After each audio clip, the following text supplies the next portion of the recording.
اعوذ باللہ من الشیطان الرجیم، بسم اللہ الرحمن الرحیم۔ السلام علیکم ورحمۃ اللہ وبرکاتہ۔ ربیع بن سلیمان رحمۃ اللہ علیہ کہتے ہیں کہ میں حج کے لیے جا رہا تھا، میرے ساتھ میرے ساتھی بھی تھے۔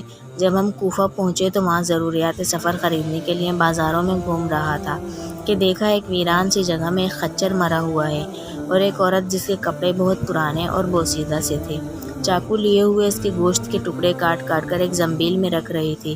مجھے یہ خیال ہوا کہ یہ مردار گوشت لے کر جا رہی ہے، اس پر سکوت ہرگز نہیں کرنا چاہیے، شاید یہ عورت لوگوں کو یہی پکا کر کھلاتی ہو۔ سو میں چپکے سے اس کے پیچھے ہو لیا، اس طرح کہ وہ مجھے نہ دیکھے۔ وہ عورت ایک بڑے مکان میں پہنچی جس کا دروازہ بھی اونچا تھا۔ اس نے جا کر دروازہ کھٹکھٹایا، اندر سے آواز آئی، کون ہے؟ اس نے کہا، دروازہ کھولو، میں بدحال ہوں۔ دروازہ کھولا گیا اور گھر میں 4 لڑکیاں نظر آئیں جن کے چہرے سے بدحالی اور مصیبت کے آثار ظاہر ہو رہے تھے۔ وہ عورت اندر آ گئی، زنبیل ان لڑکیوں کے سامنے رکھ دی۔ میں کواڑوں کی درزوں سے جھانک رہا تھا، میں نے دیکھا اندر سے گھر بالکل برباد اور خالی تھا۔ اس عورت نے روتے ہوئے لڑکیوں سے کہا، اس کو پکا لو اور اللہ کا شکر ادا کرو۔ وہ لڑکیاں گوشت کاٹ کاٹ کر اس کو آگ پر بھوننے لگیں۔ مجھے بہت تکلیف ہوئی، میں نے باہر سے آواز دی، اے اللہ کی بندی، اللہ کے واسطے اس کو نہ کھا۔ وہ کہنے لگی، تو کون ہے؟ میں نے کہا، میں ایک پردیسی آدمی ہوں۔ اس نے جواب دیا، تو ہم سے کیا چاہتا ہے؟ 3 سال سے نہ ہمارا کوئی معین ہے اور نہ ہی کوئی مددگار، تو کیا چاہتا ہے؟ میں نے کہا، مجوسیوں کے ایک فرقے کے سوا مردار کھانا کسی بھی مذہب میں جائز نہیں۔ وہ کہنے لگی، ہم خاندان نبوت کے شریف سید ہیں۔ ان لڑکیوں کا باپ بڑا شریف آدمی تھا، وہ اپنے ہی جیسوں سے ان کا نکاح کرنا چاہتا تھا، لیکن نوبت نہ آئی، اس کا انتقال ہو گیا۔ جو ترکہ اس نے چھوڑا تھا وہ سب ختم ہو گیا۔ ہمیں معلوم ہے کہ مردار کھانا جائز نہیں، لیکن استرار میں جائز ہوتا ہے۔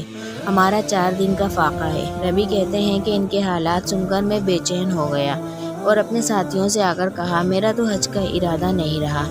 سب نے سمجھایا لیکن میں نے کسی کی نہیں سنی۔ میں نے اپنے کپڑے اور احرام کی چادریں اور جو سامان میرے ساتھ تھا وہ سب لیا اور نقد 600 درہم تھے وہ لیے اور ان میں سے 100 درہم کا آٹا خریدا اور باقی درہم آٹے میں چھپا کر اس بڑھیا کے گھر پہنچا دیا اور یہ سب سامان اور آٹا وغیرہ اس کو دے دیا۔ اس نے شکریہ ادا کیا اور کہنے لگی، اے ابن سلیمان، اللہ تیرے اگلے پچھلے گناہ معاف کرے اور تجھے حج کا ثواب عطا کرے اور اپنی جنت میں تجھے جگہ عطا فرمائے اور ایسا بدل عطا فرمائے کہ جو تجھے بھی ظاہر ہو جائے۔ ربیع کہتے ہیں، حج کا قافلہ روانہ ہو گیا۔ میں ان کے استقبال کے لیے کوفہ ہی رکا رہا تھا کہ ان سے اپنے لیے دعا بھی کرواؤں۔ جب حجاج کا ایک قافلہ میری آنکھوں کے سامنے سے گزرا تو مجھے اپنے حج سے محروم رہ جانے پر بہت افسوس ہوا اور رنج سے میرے آنسو نکل آئے۔ جب میں ان سے ملا تو میں نے کہا، اللہ تعالیٰ تمہارا حج قبول کرے اور تمہارے اخراجات کا تمہیں بدلہ عطا فرمائے۔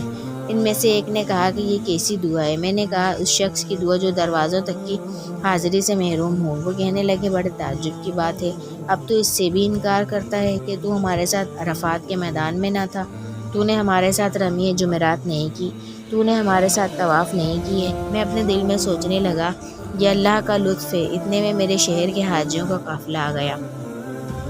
میں نے کہا، اللہ تعالیٰ تمہاری سعی مشکور فرمائے، تمہارا حج قبول فرمائے۔ وہ بھی کہنے لگے، تو ہمارے ساتھ عرفات میں نہیں تھا، رمی جمرات نہیں کی، تو نے ہمارے ساتھ، اب تو انکار کر رہا ہے۔ تو میں ان میں سے ایک شخص آگے بڑھا اور کہنے لگا، بھائی انکار کیوں کرتے ہو؟ تم ہمارے ساتھ مکہ میں نہیں تھے یا مدینہ میں نہیں تھے؟ جب ہم قبر اطہر کی زیارت کر کے باب جبرائیل سے باہر کو آ رہے تھے تو اس وقت ازدحام کی کثرت کی وجہ سے تم نے یہ تھیلی میرے پاس امانت رکھوائی تھی جس کی مہر پر لکھا ہوا ہے، من عاملنا ربحا، جو ہم میں سے معاملہ کرتا ہے نفع کماتا ہے۔ اس نے کہا، یہ لو اپنی تھیلی واپس۔ ربیع رحمۃ اللہ علیہ کہتے ہیں کہ میں نے اس تھیلی کو کبھی اس سے پہلے دیکھا بھی نہ تھا۔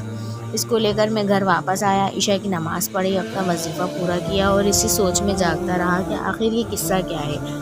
اسی کشمکش میں آنکھ لگ گئی تو میں نے حضور اکرم صلی اللہ علیہ وسلم کی خواب میں زیارت کی۔ حضور اکرم صلی اللہ علیہ وسلم نے تبسم فرماتے ہوئے ارشاد فرمایا، اے ربیع، آخر ہم کتنے گواہ اس پر قائم کریں کہ تو نے حج کیا ہے؟ تو مانتا ہی نہیں۔ بات یہ ہے کہ جب تو نے اس عورت پر جو کہ میری اولاد میں سے تھی خرچ کیا اور اپنا حج کا ارادہ ملتوی کیا تو اللہ نے اس کا نعم البدل تجھے عطا فرما دیا۔ اللہ نے ایک فرشتہ تیری صورت بنا کر اس کو حکم دیا کہ وہ قیامت تک ہر سال تیری طرف سے حج کیا کرے، اور دنیا میں تجھے یہ عوض دیا کہ 600 درہم کے بدلے 600 دینار یعنی اشرفیاں عطا کی۔ ربی رحمۃ اللہ علیہ کہتے ہیں کہ جب میں سو کر اٹھا تو اس میں سے تھیلی کو کھول کے دیکھا تو اس میں 600 اشرفیاں موجود تھیں۔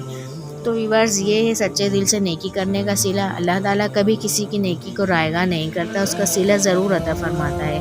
تو ہمیں نیک اور سچے دل سے لوگوں کی مدد کرنی چاہیے اور نیکیاں کرنی چاہیے۔ صلی اللہ علیہ وآلہ صلی اللہ محمد۔